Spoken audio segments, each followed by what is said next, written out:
Hi hello friends, welcome back சீனி update. இப்போ நாம் தி ஸ்மைல் மேன்ன்ற படத்தை பற்றின ரிவ்யூ தான் பார்க்க போகிறோம். இது நம்ம சுப்ரீம் ஸ்டார் சரத்குமாரோட 150வது படம். இந்த படம் எப்படி இருக்குன்னு பார்க்கலாம் வாங்க. கதையோட நாயகனாக சிதம்பரம் சிபிசிஐடியாக இருக்கார்.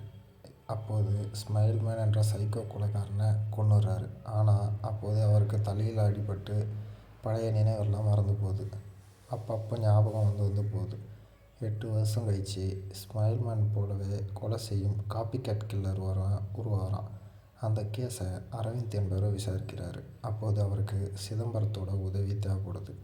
சிதம்பரம் உதவி செய்ய நினைக்கிறாரு, ஆனால் முடியல. தொடர்ந்து கொலைகள் நடந்து கொண்டே இருக்குது. இதனை செஞ்சது யார் என்பதை அரவிந்தும் சிதம்பரம் சேர்ந்து கண்டுபிடிச்சாங்களா இல்லையா என்பதும், சிதம்பரத்தோட பிரச்சனை தீர்ந்ததா இல்லையான்றது தான் படத்தோட மீதி கதை.